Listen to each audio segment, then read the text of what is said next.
Salut, attention, je ne vais pas dire la vérité, je vais simplement proposer mon témoignage sincère d'être humain. Ça va être une troisième sur le véganisme, je pense cette fois ce sera la fin. Simplement, je vais tenter une synthèse, c'est-à-dire que je remercie les personnes véganes qui, respectueusement ou irrespectueusement, dans les deux cas, peu importe, ça c'est leur choix, sont venus participer aux échanges, on va dire ça comme ça, que j'ai initié avec les vidéos précédentes, parce que ça m'a permis de nourrir une synthèse de ma conscience sur le sujet. Entre parenthèses, c'est un témoignage que je veux faire indépendant du sujet du véganisme. C'est toujours intéressant d'oser ouvrir sa gueule, d'oser dire. Alors il vaut mieux que ce soit étayé, d'avoir quelques expériences avant et d'être clair avec ce qu'on a à dire. Mais c'est toujours intéressant parce que dans les échanges avec les autres personnes, eh bien, on vient construire encore plus précisément et de manière encore plus établie notre positionnement, notre conscience, puis après chacun la sienne et puis après chacun ses choix. Et donc là ça m'a bien aidé. Et donc je voulais proposer le résultat de tout ça, c'est-à-dire ce que je trouve être la synthèse. Je n'ai rien reçu qui me fasse changer d'avis sur le gros de mon discours, qui est que le dogme vegan c'est incohérent et que c'est de la rhétorique. Et justement, je vais décrire la synthèse de l'erreur rhétorique, du sophisme en fait, du véganisme. C'est cette conscience-là qui m'est venue, c'est qu'en fait, le véganisme, alors je le repose parce qu'il y a des gens qui sont venus avec des définitions, etc. Donc non, on m'a dit aussi que le véganisme, en gros, c'est ce que j'ai cru il y a très longtemps. Au tout début, dans ma tête, vegan, c'était juste le mot anglais pour dire végétalien. Mais c'est pas ça du tout. Il y a une société végane qui a créé une définition précise. Être végétalien, c'est faire un choix alimentaire, voilà, point. Le véganisme, c'est avoir, en plus de ce choix, la prétention de faire ce qu'on peut, alors, mais ça ne veut rien dire, pour ne pas exploiter les animaux. Alors le mot exploiter est intéressant, parce qu'il y a des véganes qui s'en servent pour dire on peut leur nuire, c'est juste qu'il ne faut pas les exploiter. Et c'est cette prétention de tout un mode de vie, pas juste normalement le changement alimentaire. Après dans les faits, ça n'applique pas grand chose, ça change pas. J'ai jamais vu moi dans les démarches, je ne parle pas des individus, je parle dans la proposition globale qu'il y a dans le véganisme, donc dans le dogme, je n'ai jamais vu de remise en cause du mode de vie occidental. Ça c'est ce qui est supposé justement être ce qui n'est pas possible. C'est-à-dire que changer l'assiette, ok, mais bon quand même, détruire les animaux pour le reste, c'est ok. Et ce qui fait que, en fait, dans les faits, le véganisme, dans l'immense majorité des comportements, va conduire à ne s'occuper que de des espèces domestiques. Et je vais y revenir. Donc voilà ce que c'est le véganisme, c'est bien un dogme. Là maintenant, c'est factuel, il est financé par le capitalisme, donc il y a des institutions américaines qui financent le mouvement. Ça c'est un classique. Autre parenthèse, il y a toujours des réseaux d'influence, comme on dit, ou des lobbies qui, donc en général proches de ce que moi j'appelle la mafia financière, qui financent tous les dogmes et toutes les idéologies qui servent leur système, leur mode de vie. Ça a été le cas avec le féminisme par exemple, qui a été détourné vers le fait que ça permet, s'il n'y a pas que les hommes qui travaillent, mais aussi les femmes, parce que le féminisme, ça s'est réduit finalement à ça, dans les faits, il n'y a rien qu'à changer, à part que les femmes peuvent aussi être esclaves du système, donc super, et on sait maintenant que ça a été massivement financé, organisé, par, entre autres, les Rockefeller, et puis d'autres milieux de réseau. Donc c'est des gens qui sont très intelligents à influencer la société, ils ont énormément d'argent, donc c'est très facile. Ils sont très bons à tout ce qui est manipulation des masses. Et donc voilà, ils manipulent des masses en faisant passer pour quelque chose de cool, de positif, mais bon, très superficiel, des choses qui au fond vont énormément arranger leurs intérêts. Je pense que c'est le cas du véganisme. D'abord, je ne pense pas que c'est qu'un truc financier. Je me demande si les conséquences au niveau santé, au niveau cognitif du régime, je me demande si ça les intéresse pas aussi. Donc ça c'est une hypothèse pure et gratuite. Enfin pas gratuite mais une hypothèse. Bon, là je vais revenir à l'essentiel, c'était ça que je voulais faire avec cette vidéo. Pour moi, l'erreur, le sophisme, je vais dire comme ça, c'est pas une erreur, le sophisme. Un sophisme, c'est un usage du mental incohérent, c'est-à-dire c'est quelque chose qui mentalement a l'air logique, mais au niveau pratique est totalement incohérent. Il n'a aucune logique, il n'y a pas les causes à effet qui ont l'air d'exister au niveau abstrait. C'est-à-dire qu'il y a une rupture entre l'abstrait et le concret. Dans l'abstrait, on dit une phrase qui, si on n'y réfléchit pas trop, a l'air logique, mais dans le concret, c'est n'importe quoi. Donc c'est ça un sophisme. Et donc le sophisme, pour moi, essentiel du véganisme, c'est d'avoir un réflexe cognitif du boycottage. C'est-à-dire que simplement, sans raisonner davantage les choses, je vois bien que la plupart des véganes présupposent que simplement en ne mangeant pas de la viande ou en ne consommant pas des produits qui exploitent les animaux, ils présupposent que ça a un effet sur le problème. Pourquoi ils présupposent ça? Par sophisme, c'est-à-dire que c'est vrai que le boycottage est effectif, c'est-à-dire à l'égard des objets. C'est-à-dire que quand je n'achète pas des objets, les objets ne sont plus produits, ça marche. C'est normal, puisque l'objet est produit pour la vente. S'il n'y a plus de vente, il n'y a plus de production d'objets. Donc s'il y a des objets qui ne sont pas éthiques, qui sont toxiques, etc., arrêtez de les acheter, c'est intelligent, c'est cohérent, ça a un effet sur le problème. Les objets ne sont plus produits. Le problème, c'est que ceci n'est rigoureusement pas applicable avec des animaux qui existent, qui ne sont pas produits. Alors oui, on va me dire, oui, mais on les fait naître et tout, ok, mais on va y revenir. Ça n'empêche que l'animal, ce n'est pas un objet. C'est justement ce que les véganes ont oublié. Et donc, si boycotter des objets a un sens, boycotter des produits issus d'un animal, c'est pas la même chose et ça n'a aucun sens. C'est pas parce que j'arrête de consommer des produits issus de l'animal issus de l'exploitation des animaux, c'est pas pour ça que l'exploitation des animaux, ou en tout cas l'enjeu avec ces animaux domestiques, c'est pas pour ça qu'il est réglé. Il y a une énorme cause, c'est ok, si ces animaux qui existent indépendamment du fait qu'on achète ou pas les produits, si on arrête de consommer les produits, qu'est-ce qu'on en fait? C'est la question que j'ai posée dans les autres vidéos, auxquelles il n'y a que 2 réponses, qui manifestent bien, enfin réponses véganes, qui manifestent bien que les véganes considèrent ces animaux comme des objets, et qu'ils ont l'impression que le boycott peut avoir le même effet que sur les objets, mais c'est factuel que c'est pas possible, c'est pas la même situation, donc ça ne peut pas marcher. Et leur raisonnement, c'est bon, on n'a qu'à arrêter de les faire naître. En gros, on les génocide. Donc super, donc j'ai bien expliqué l'horreur de ce genre de truc. Ou alors, des fois, c'est ils n'ont pas réfléchi en fait, on les lâche dans la nature, comme si c'est possible, comme si on peut lâcher des millions d'animaux comme ça dans la nature. Je veux dire, il n'y a aucune considération des conséquences, parce qu'en fait, dans leur paradigme, il n'y en a pas. Ils raisonnent comme si c'est un boycott d'objets, et ce n'est pas un boycott d'objets. Donc voilà le sophisme de base, voilà ce qui fait que ça ne fonctionne pas, et voilà pourquoi moi je dis que, parce qu'immédiatement les véganes vont dire oui, et les boucheries, et c'est terrible, etc. Ok, mais ce que tu fais n'y change rien. Ce que tu fais n'y change rien, ces animaux vont continuer d'exister, c'est pas parce que tu arrêtes de manger de la viande qu'ils vont cesser d'exister. Il faudra en faire quelque chose, t'en fais quoi? C'est toi qui vas aller t'occuper des moutons, c'est toi qui vas aller les génocider parce que tu penses que l'espèce domestique n'est pas utile pour toi.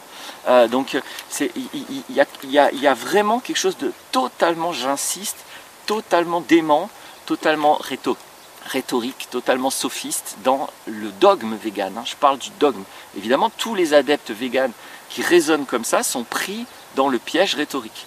Et c'est vraiment un cognitif incohérent. Il y avait un deuxième élément que je voulais exprimer. Je ne sais pas si je l'ai oublié ou s'il va me venir. Non,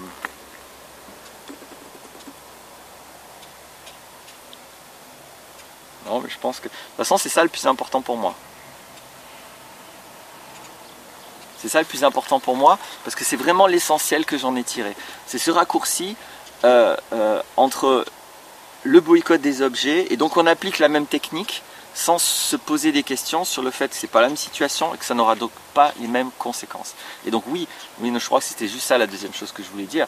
Et du coup, dans les réponses des véganes, quand on leur dit ok, mais c'est pas pareil, tu arrêtes d'acheter des objets, les objets ne sont plus produits. Ça marche, ça pollue plus, voilà, ça marche. Mais tu arrêtes d'acheter des objets issus de l'exploitation des animaux, les animaux continuent d'exister, t'en fais quoi? Et c'est là qu'il n'y a pas de raisonnement, qu'il n'y a pas de réponse sérieuse, et que pire que tout, dans les réponses, on se rend compte que d'abord c'est du spécisme de base. Ah oui, ça y est, non, je sais ce que je voulais dire. Et puis, en gros, dans la pensée végane, il y a les animaux domestiques, on n'en a pas besoin. Et ça aussi, c'est un énorme sophisme, c'est une énorme incohérence, parce que c'est bien beau de dire on n'a pas besoin des animaux, depuis l'intérieur d'une société qui, pour qu'on n'en ait pas besoin, va produire des tas et des tas d'objets, de produits, de systèmes, de transport, etc., qui détruisent tout. Et je le redis, la WWF vient de dire qu'il y a 60% des animaux sur la planète qui ont été détruits depuis les années 70. Donc on est vraiment, c'est incommensurable, hein, 60% des espèces depuis les années 70. Ça veut dire qu'à une vitesse, à l'échelle géologique, à une vitesse excessivement rapide, on est en train de tout détruire, tout détruire. Donc à moins d'avoir rien à foutre des autres animaux que les espèces domestiques, n'importe qui se dit waouh, il y a un vrai problème, il va falloir arrêter de faire juste changer notre assiette, il va falloir s'occuper du vrai problème qui est bien ailleurs. Et zut, j'ai reperdu mon fil, je m'excuse, je vais le retrouver, je vais prendre mon temps, hein. Dans la vie des fois il faut faire des pauses. Oui, ça y est, j'ai retrouvé. Et donc, bien sûr que depuis un système qui détruit tout, on peut faire genre qu'on n'a pas besoin des animaux domestiques.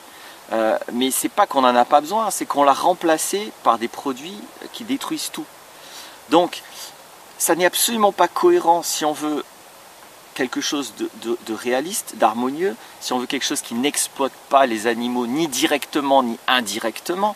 Parce que cette propension végane à ne jamais s'occuper de l'indirect, avoir une pensée binaire directe, donc ultra pauvre, et en plus basée sur des sophismes, c'est catastrophique.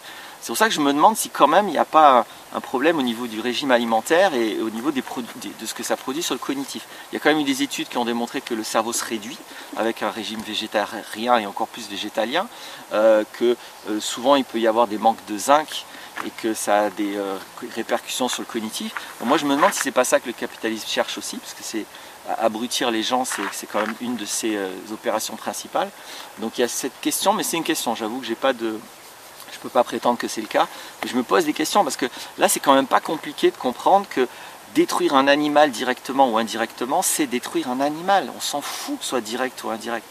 C'est si on veut pas détruire un animal, alors, et puis alors, ok, on l'exploite pas. Donc pareil, ça veut dire quoi on l'exploite pas? Quand on exploite une forêt, on exploite la forêt, il y a des animaux dans la forêt. Exploiter une forêt, c'est exploiter des animaux.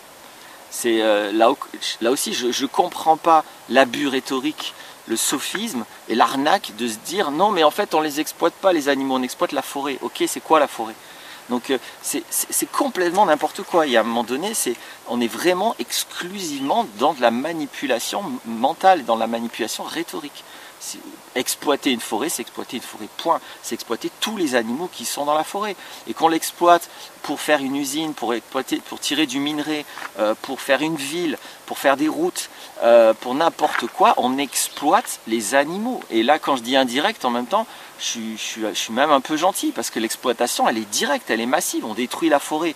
Qu'est-ce qui est pas compréhensible là-dedans? Donc, cette logique de se dire on n'a pas besoin des espèces domestiques, donc en gros on peut les génocider ou alors on les fout dans la nature et puis on s'en fout, sachant que de toute façon ça va revenir à peu près au même normalement. L'idée c'est la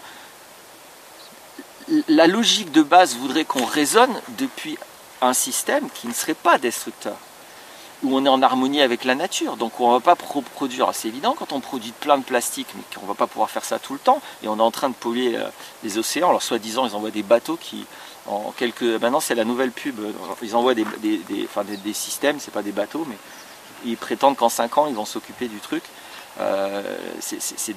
D'abord ils font comme s'il n'y en a qu'un, alors qu'on sait qu'il n'y en a pas qu'un, de vortex, de poubelles, poubelles dans l'océan, je parle des continents poubelles dans les océans, on sait qu'il y en a plein, et c'est incommensurable, c'est des trucs qui font plusieurs fois la taille de la France, donc en 5 ans on les fout où les trucs que les bateaux vont récupérer. Enfin bref, là aussi, si on raisonne 2 secondes, on se dit putain, mais on nous prend vraiment pour des abrutis, quoi. C'est incroyable qu'on gobe des âneries pareilles. Et donc, non, le plastique est un problème énorme, énorme, beaucoup plus que manger de la viande. Parce que le plastique lui-même, il dépend du pétrole, qui est un autre problème énorme.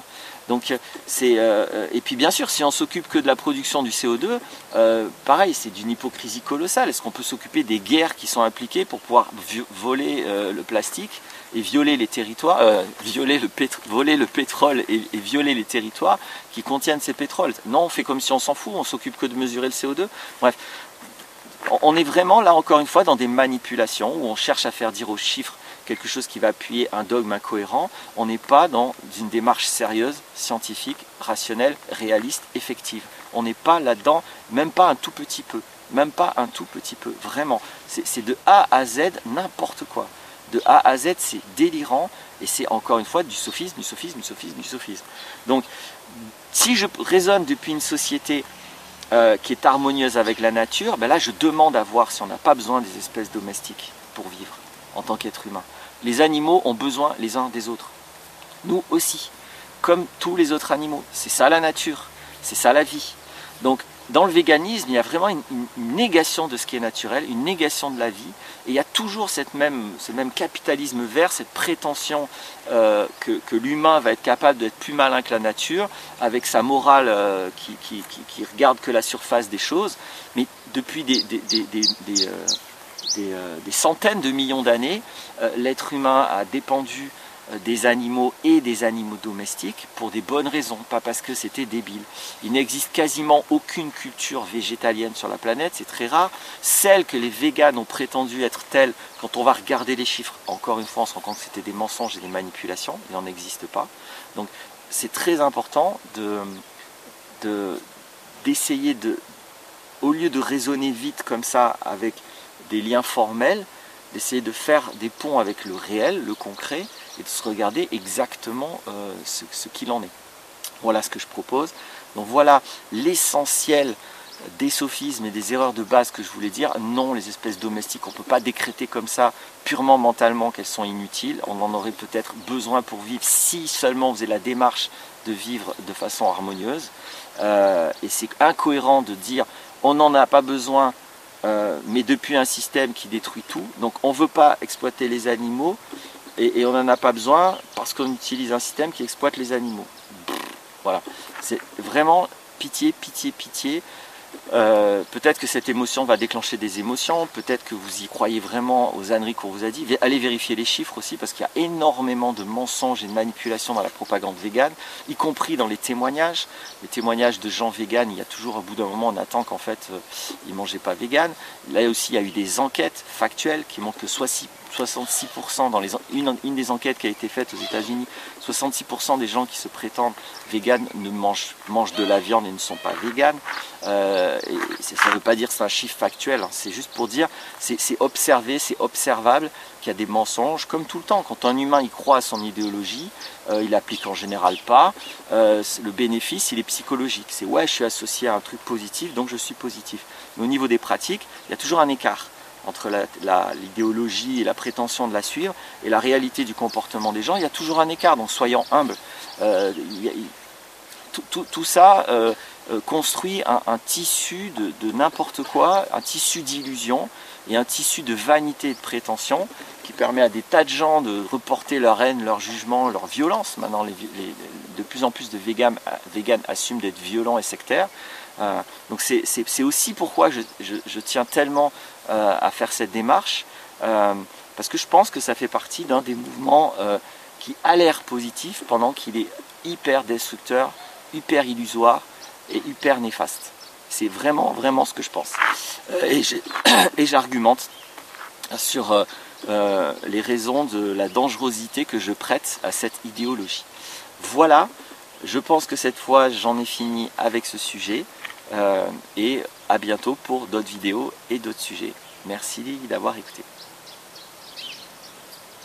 Le réel est plus fort que toi, bien sûr.